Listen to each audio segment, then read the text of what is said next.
আসসালামু আলাইকুম। আপনাদের সকলকে আমন্ত্রণ জানাচ্ছি কোয়ালিটি টিভি বাংলার রাতের সংবাদে। সাথে আছি আমি মোহাম্মদ আইনাল হক। শুরুতেই জানিয়ে দিচ্ছি হোটেল হলিডে সংবাদ শিরোনাম। Hotel holiday intercontinental, A concern of Shapla city. Vaccine কিনতে পর্যাপ্ত বরাদ্দ রাখতে হবে বললেন প্রধানমন্ত্রী।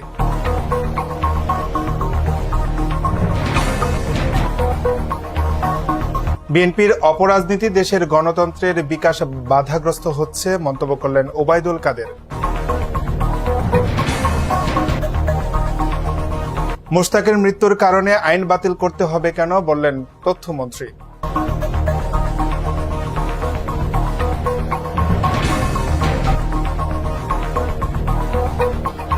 আলোচনার পর খালেদার দণ্ড মওকুফের বিষয়ে সিদ্ধান্ত হবে জানালেন স্বরাষ্ট্রমন্ত্রী। দর্শক শুনছিলেন সংবাদ শিরোনাম, এবার বিস্তারিত। প্রধানমন্ত্রী শেখ হাসিনা বলেছেন, সবচেয়ে বেশি গুরুত্ব দিতে হবে খাদ্য নিরাপত্তায়। কোনোভাবেই খাদ্য উৎপাদন ব্যাহত হতে দেওয়া যাবে না। নিত্য প্রয়োজনীয় পণ্যের যেন সংকট তৈরি না হয় সেদিকে খেয়াল রাখতে হবে। মঙ্গলবার জাতীয় অর্থনৈতিক পরিষদের বৈঠকে এই নির্দেশনা দেন তিনি। সভা শেষে এনইসি মিলনায়তনে আয়োজিত সংবাদ সম্মেলনে পরিকল্পনা বিভাগের সচিব মোহাম্মদ জয়নাল বারী প্রধানমন্ত্রীর অনুশাসন তুলে ধরে বলেন, সবাই চলতি অর্থ বছরের সংশোধিত বার্ষিক উন্নয়ন কর্মসূচি অনুমোদন দেওয়া হয়েছে। প্রধানমন্ত্রী বলেছেন, যেহেতু মন্ত্রণালয় ও বিভাগগুলোকে চাহিদা অনুযায়ী বরাদ্দ দেওয়া হয়েছে, তাই প্রকল্পের কাজে গতি বাড়াতে হবে। নির্ধারিত সময়ের মধ্যে প্রকল্পের কাজ শেষ করতে হবে। শুষ্ক মৌসুমে কাজ করতে বলেছেন প্রধানমন্ত্রী।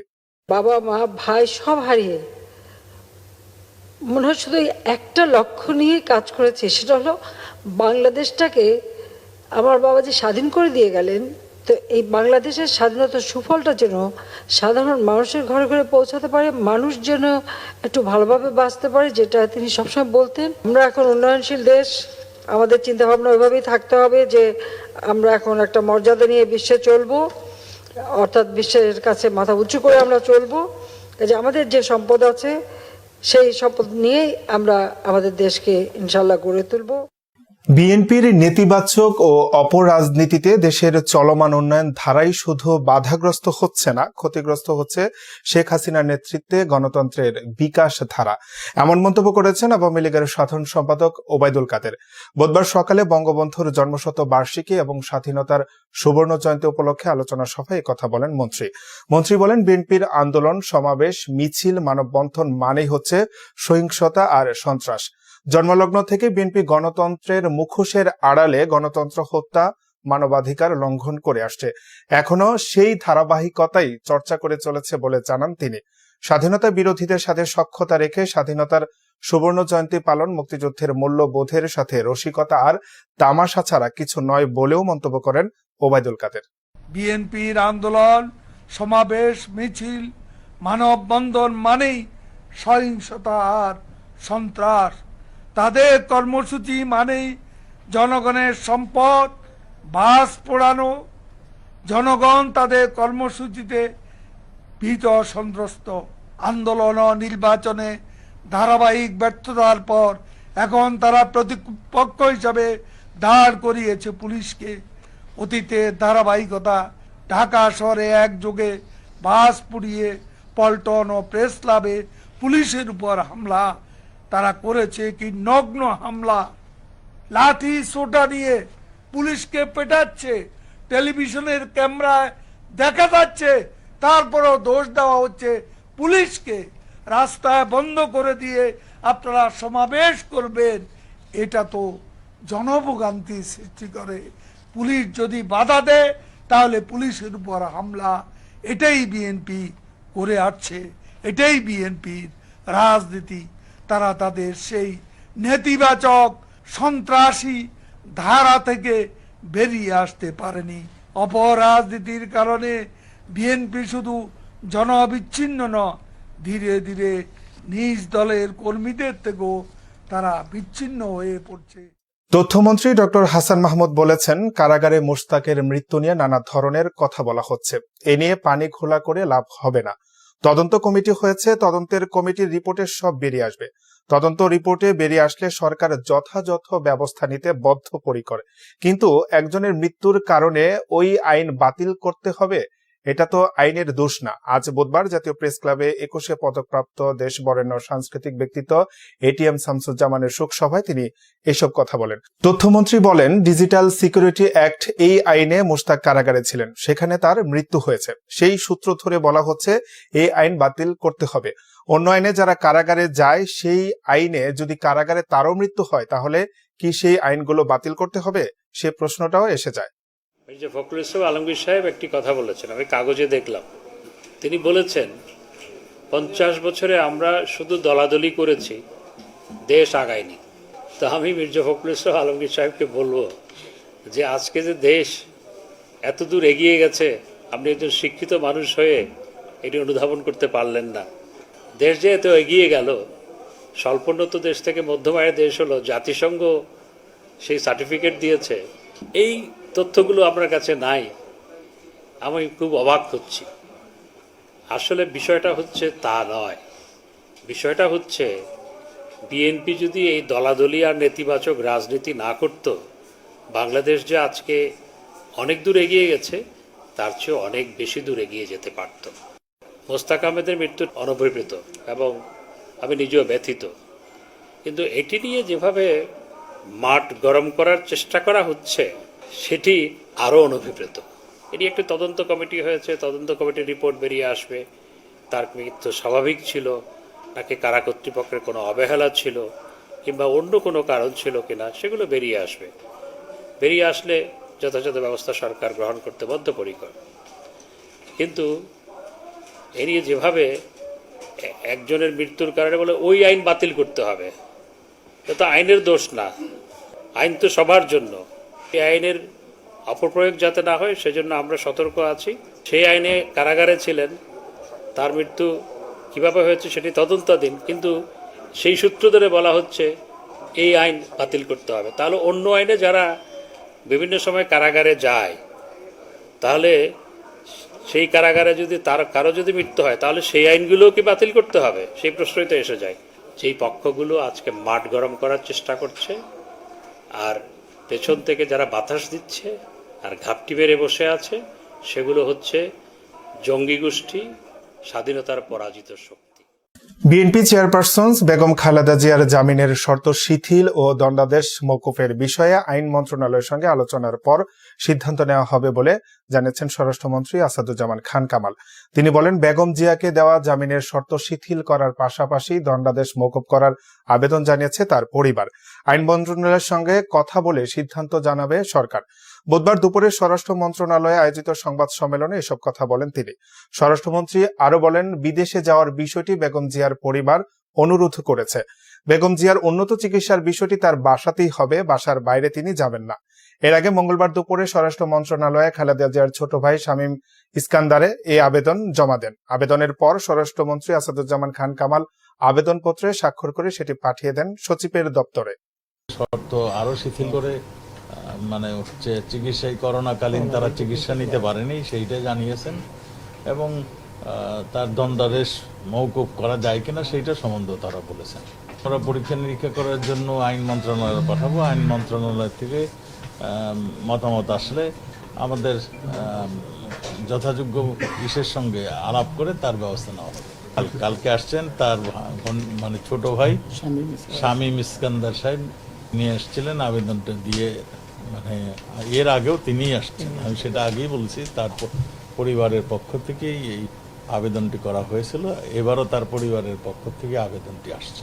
আমাদের মাননীয় প্রধানমন্ত্রী হলো মানবতার জননী। তিনি যখনই কেউকে দেখেন এইরকম অবস্থায়, তখন তিনি সবসময় তার এই সহযোগিতা করে থাকেন।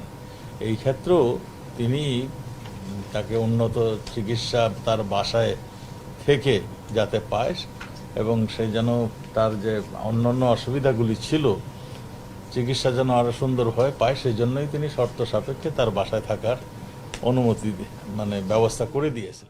বিদেশি বিভিন্ন সংস্থা টিকার জন্য $3.5 মিলিয়ন প্রতিশ্রুতি দিয়েছে বলে জানিয়েছেন স্বাস্থ্যমন্ত্রী জাহেদ মালিক। সচিবালয়ে ব্রিফিংয়ে তিনি এ তথ্য জানান। তিনি বলেন, অক্সফোর্ডের পাশাপাশি অনুমোদিত অন্য টিকা আনার চেষ্টা চলছে। বিদেশি ও উন্নয়ন প্রকল্পে কাজ করছে তাদের টিকা দেওয়ার উদ্যোগ নেওয়া হয়েছে বলে জানান স্বাস্থ্যমন্ত্রী। তিনি আরো বলেন, 40 বছরের নিচে বয়সীদের টিকা দিলে 4 কোটি মানুষকে দেয়া যাবে। আরো টিকা পেলে বয়সের বিষয়টি কমানোর চিন্তা করা হবে। বলেন, শিক্ষা প্রতিষ্ঠান খুলছে, শিক্ষক শিক্ষার্থীদের টিকা দিতে প্রধানমন্ত্রীর নির্দেশনা আছে বলেও জানান স্বাস্থ্যমন্ত্রী।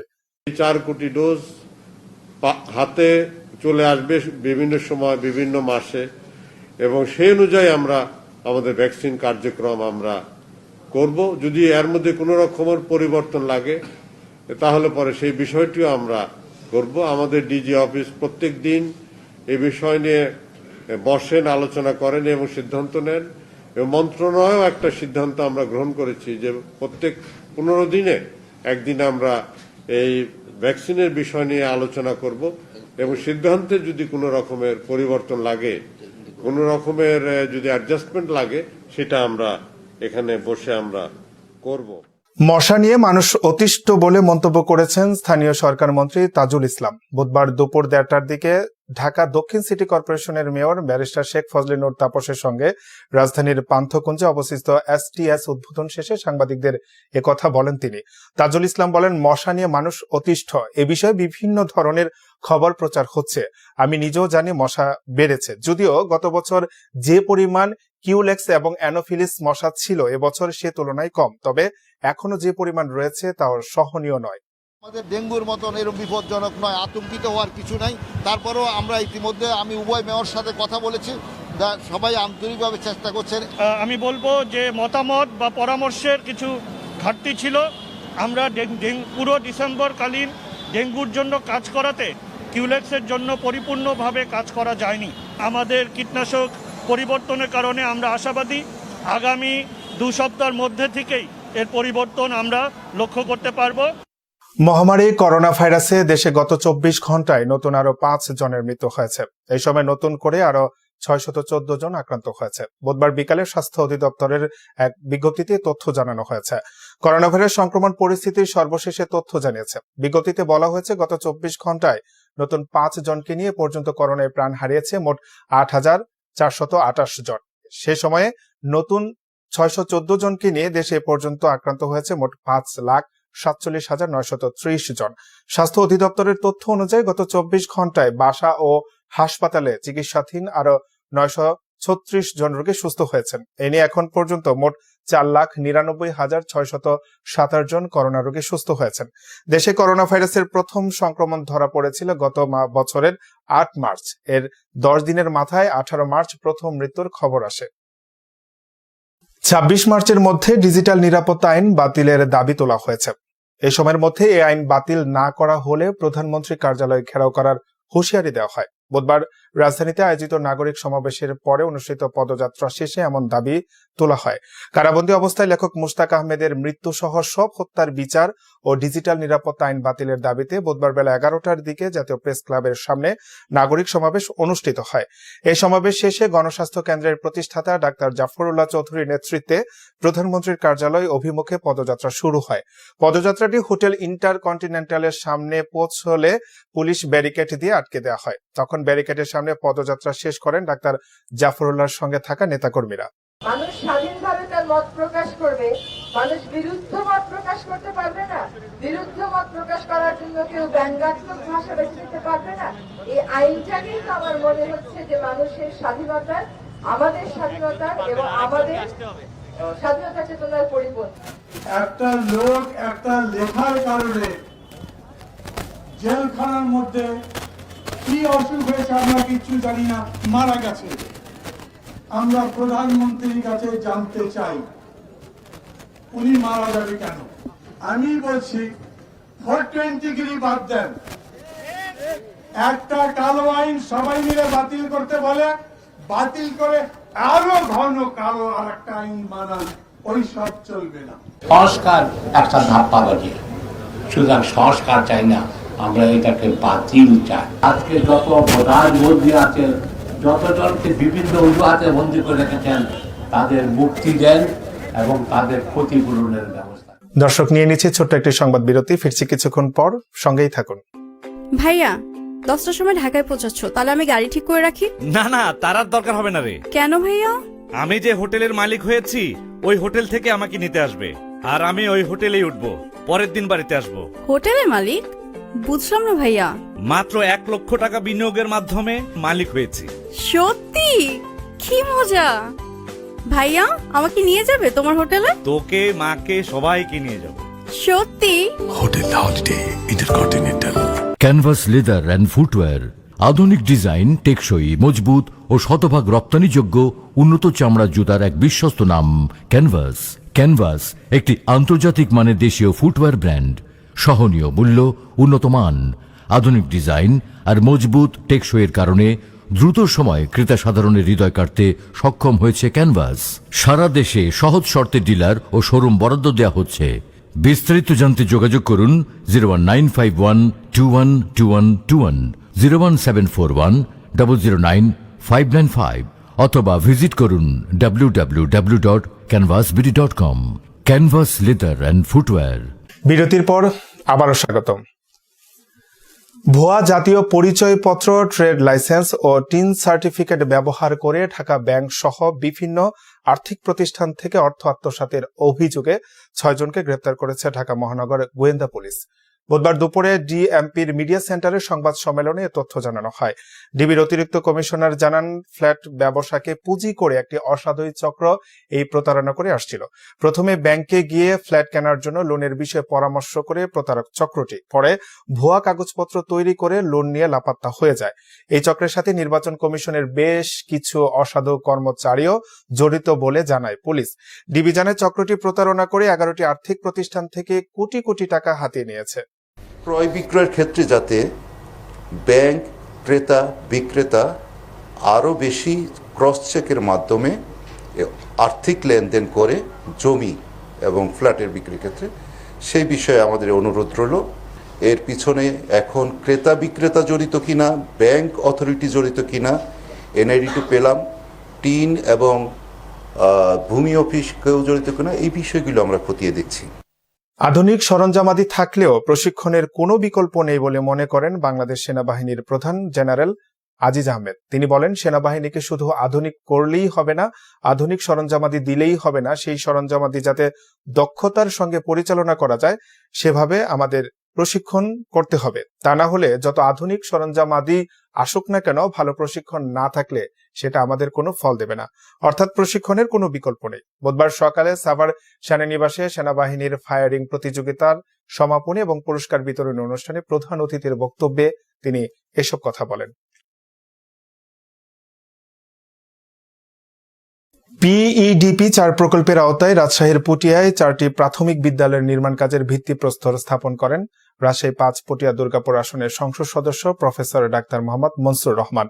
ভালুকাগাছি ইউনিয়নের বড় রাঙ্গামাটিয়া, শিলমারিয়া ইউনিয়নের সাতবাড়িয়া সাধনপুর পঙ্গু শিশু নিকেতন এবং জগদীশপুর সরকারি প্রাথমিক বিদ্যালয়ের নির্মাণ কাজের প্রধান অতিথি থেকে ভিত্তিপ্রস্তর স্থাপন করেন রাজশাহী 5 পটিয়া দুর্গাপুর আসনের সংসদ সদস্য প্রফেসর ডাক্তার মোহাম্মদ মনসুর রহমান। এ সময় পটিয়া উপজেলা ভাইস চেয়ারম্যানের আব্দুল মতিন মুকুল, শিলমারিয়া ইউনিয়ন পরিষদের চেয়ারম্যান সাজ্জাদ হোসেন মুকুল সহ আর অনেকে উপস্থিত ছিলেন। পুঠিয়া উপজেলার শিলবাড়ি এবং ভালুকাছি ইউনিয়নের মোট 4টি স্কুলের ভিত্তিপ্রস্তর স্থাপন করব। এটা 2টা করলাম। একটা হলো বড় রাঙ্গামাটিয়া ভালুকাছি ইউনিয়ন, এটা সাতবাড়িয়া শিলবাড়ি ইউনিয়ন, এরপর জগদীশপুর শিলবাড়ি ইউনিয়ন এবং পঙ্গু শিশু নিকেতন শিলবাড়ি ইউনিয়ন। এই যে উন্নয়নগুলো মানে ভিত্তিপ্রস্তর স্থাপন করলাম, ইতিপূর্বে আমাদের পুঠিয়াতে মোট 8টি বিল্ডিং এর কাজ সমাপ্ত হয়েছে, 13টি চলতেছে, মোট 21টি। এছাড়াও বিভিন্ন জায়গায় আমাদের যে প্রাথমিক বিদ্যালয়গুলো হচ্ছে, হাই স্কুল হচ্ছে, মাদ্রাসা হচ্ছে, কলেজ হচ্ছে, বিপুল পরিমাণে হচ্ছে।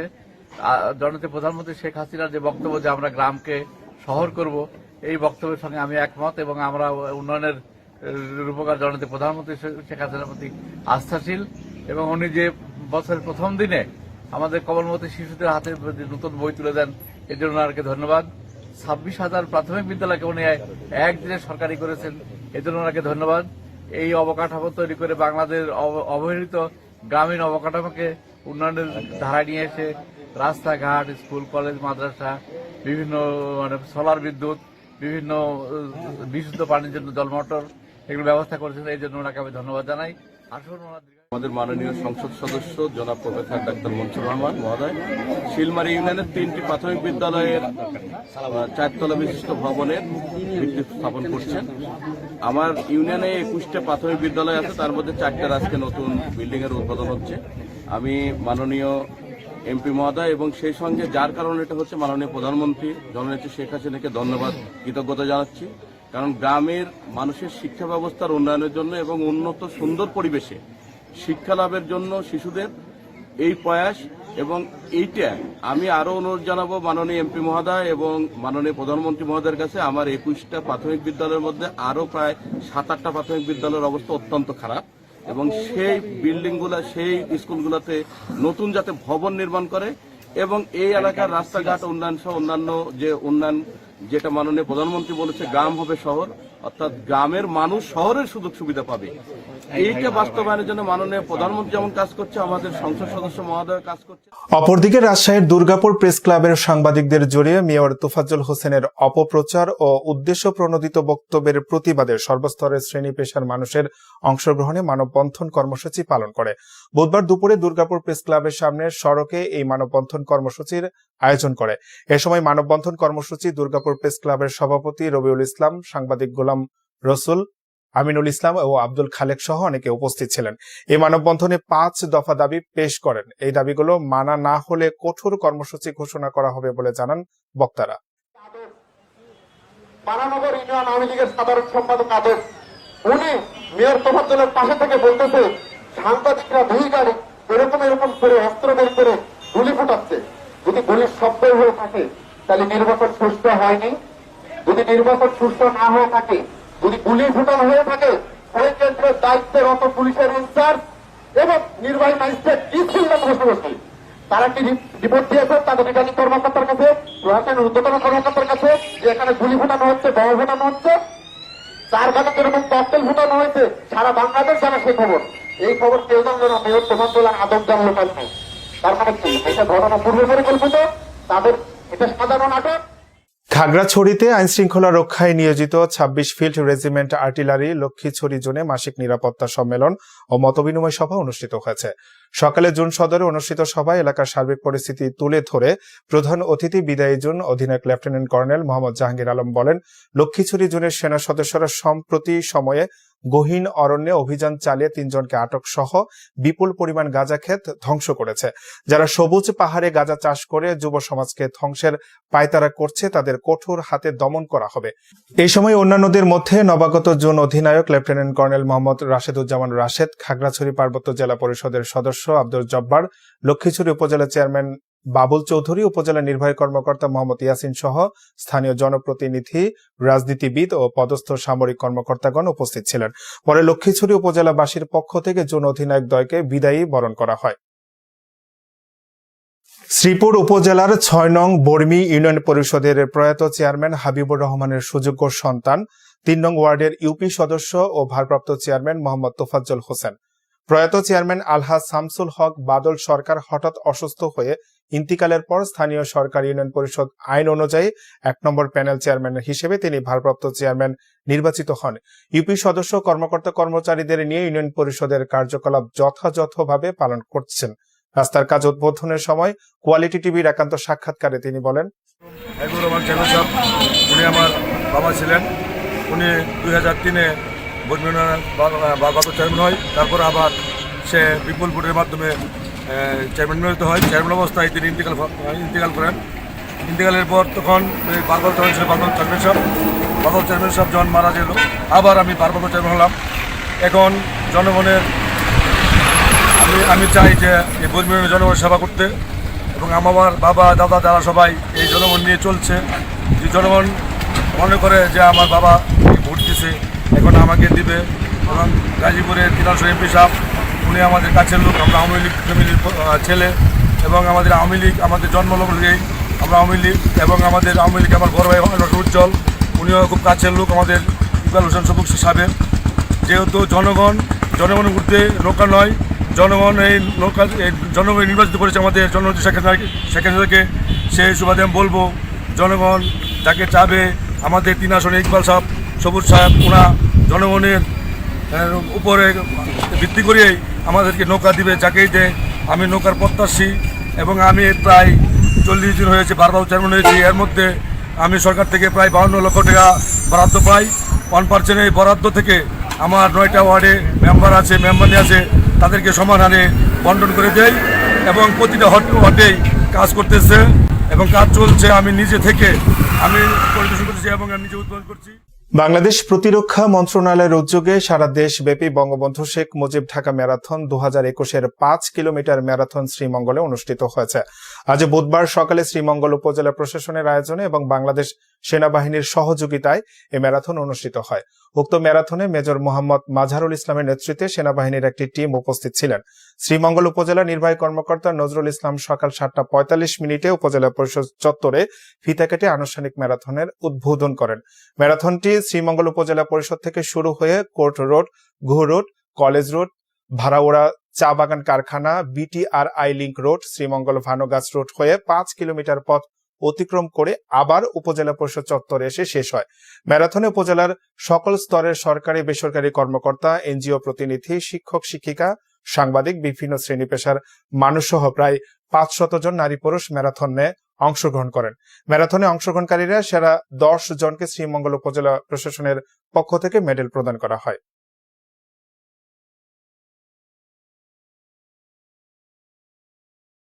বিএনপির সাবেক মহাসচিব মরহুম KM ওবায়দুর রহমানের ছোট ভাই KM আব্দুর রহমান ফারুক মিয়ার দাফন সম্পন্ন হয়েছে। বুধবার বিকালে নিজ গ্রামে ফরিদপুরের নগরকান্দার লস্করদিয়া KM আতিকুর রহমান উচ্চ বিদ্যালয় মাঠে মরহুমের জানাজার নামাজ অনুষ্ঠিত হয়। পরে পারিবারিক কবরস্থানে দাফন সম্পন্ন করা হয়। উল্লেখ্য, গত 25 ফেব্রুয়ারি স্থানীয় সময় দুপুর 2:30টায় আমেরিকায় মেয়ের বাসায় শেষ নিঃশ্বাস ত্যাগ করেন। মৃত্যুকালে তার বয়স হয়েছিল 72 বছর। এই সময় তিনি স্ত্রী, 3 সন্তান, নাতি নাতনি সহ অসংখ্য গুণগ্রাহী রেখে গেছেন।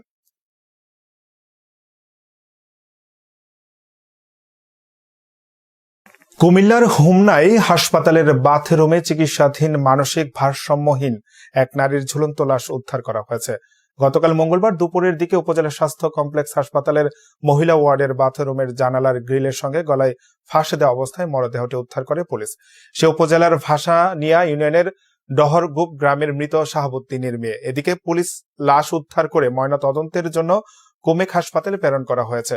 উপজেলা স্বাস্থ্য কমপ্লেক্সের সূত্রে জানা গেছে, গত 18 জানুয়ারি ওই বৃদ্ধা মানসিক রোগিনী সাজেদা বেগমকে রাস্তা থেকে তুলে এনে এক নারী হোমনা উপজেলা স্বাস্থ্য কমপ্লেক্সে ভর্তি করান। তখন তিনি চরম শ্বাসকষ্টেও ভুগছিলেন। এরপর থেকে তিনি হাসপাতালে চিকিৎসাধীন ছিলেন।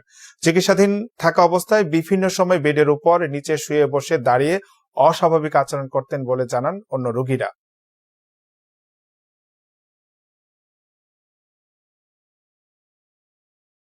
ফরিদপুর সড়ক বিভাগের জমিতে গড়ে ওঠা অবৈধ স্থাপনা উচ্ছেদ করেছে ফরিদপুর সড়ক বিভাগ।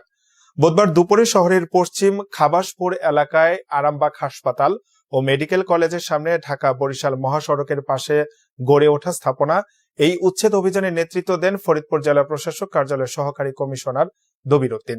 এ সময় উপস্থিত ছিলেন ফরিদপুর সড়ক বিভাগের উপবিভাগীয় প্রকৌশলী মোহাম্মদ আবুল হোসেন, উপসহকারী প্রকৌশলী আব্দুর রশিদ। উচ্ছেদ অভিযানে সহযোগিতা করেন বিপুল সংখ্যক আইন শৃঙ্খলা বাহিনীর সদস্য। ফরিদপুর শহরের প্রাণকেন্দ্র এবং আমাদের যে মেডিকেল কলেজ হাসপাতালের সামনে দখলদার যে অবৈধভাবে দখলদারদের তাদের অবৈধ স্থাপনাগুলো উচ্ছেদ করে আমরা এই দখলমুক্ত করছি এবং এই সদর হাসপাতাল মেডিকেল কলেজ হাসপাতালের সামনে যাতে আর দখলদাররা আর এইভাবে দখল না করতে পারে, ভবিষ্যতে এই বিষয়ে আমরা সজাগ দৃষ্টি রাখবো এবং আমাদের প্রশাসনের ক্ষেত্রে এই উচ্ছেদ অভিযান অব্যাহত থাকবে। গাইবান্ধায় মাদক মামলায় বাস সুপারভাইজারকে মৃত্যুদণ্ড দিয়েছে জেলা দায়রা জজ আদালত। আমাদের গাইবান্ধা জেলা প্রতিনিধি আশরাফুল ইসলাম জানিয়েছেন, আজ বুধবার বেলা 11:30টার দিকে এই ফাঁসির রায় দেন জেলা দায়রা জজ আদালতের বিচারক দিলীপ কুমার ভৌমিক। মামলার বিবরণে জানা যায়, 2018 সালের 4 নভেম্বর গাইবান্ধার পলাশবাড়িতে গাইবান্ধা থেকে বগুড়াগামী যাত্রীবাহী বাস নওশা পরিবহনে গোপনে সংবাদের ভিত্তিতে অভিযান চালায় জেলা গোয়েন্দা পুলিশ। এ সময় বাসের পিছনের সিটের নিচে বিশেষ কায়দায় লুকিয়ে রাখা 5টি পলিথিনের প্যাকেটের 430 গ্রাম হেরোইন উদ্ধার করে ডিবি পুলিশ। হেরোইন বহনের অভিযোগে বাসের সুপারভাইজার শ্রী রবি দাসকে আটক করে পুলিশ। পরের দিন রবি দাসকে আসামি করে পলাশবাড়ি থানায় মাদকদ্রব্য নিয়ন্ত্রণ আইনে মামলা করেন গোয়েন্দা পুলিশের উপপরিদর্শক মোহাম্মদ সাজু মিয়া। সাক্ষীদের সাক্ষ্য গ্রহণ এবং রাষ্ট্রপক্ষ ও আসামি পক্ষের যুক্তিতর্ক শেষে আসামি শ্রী রবি দাসের উপস্থিতিতে এ রায় দেন আদালত। শ্রী রবি দাস গত 4/11/18 সালে সে নওশাদ পরিবহনের সুপারভাইজার ছিল। সে বিশেষ কায়দায় বাসের পেছনে 430 গ্রাম হিরোইন উনি রেখেছিলেন, 21 লক্ষ টাকার হিরোইন। এটা ব্যাপক একটা হিরোইন। 25 গ্রাম হিরোইনেতে 1990 সালের মামলা 9-1 খ ধারা অনুযায়ী তার ফাঁসির আদেশ হয়। সেখানে তার 17 গুণ বেশি হিরোইন তার কাছে পাওয়া গিয়েছে।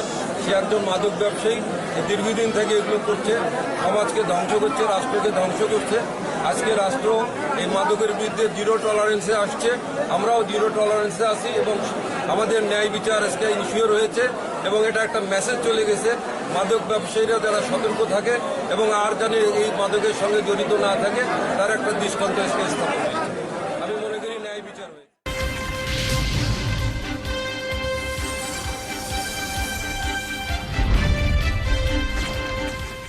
দেশবরেণ্য মুফতি, মুহাদ্দিস এবং ওলামায়ে কেরামের সার্বিক তত্ত্বাবধানে 2 যুগ ধরে হাজী সাহেবদের খেদমতে নিয়োজিত আবাবিল হজ গ্রুপ সুদীর্ঘ অভিজ্ঞতার আলোকে আমরা উন্নত সেবা দিয়ে আসছি। হারাম শরীফের অতি নিকটের থেকে হজের কার্যাবলী সম্পাদন করার সুব্যবস্থা রয়েছে। হজ ও ওমরা পালনের বিশ্বস্ত প্রতিষ্ঠান আবাবিল হজ গ্রুপ।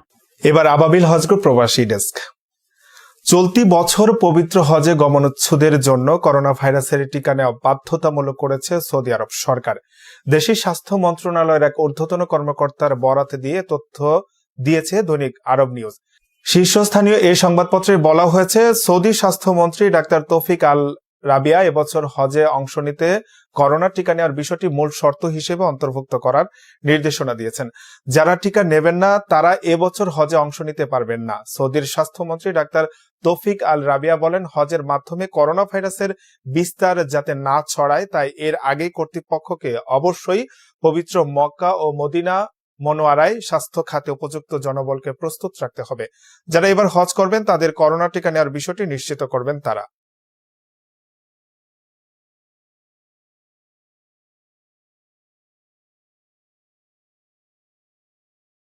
দর্শক, এই ছিল রাতের সংবাদে। আমাদের পরবর্তী সংবাদ দেখার আমন্ত্রণ জানিয়ে বিদায় নিচ্ছি।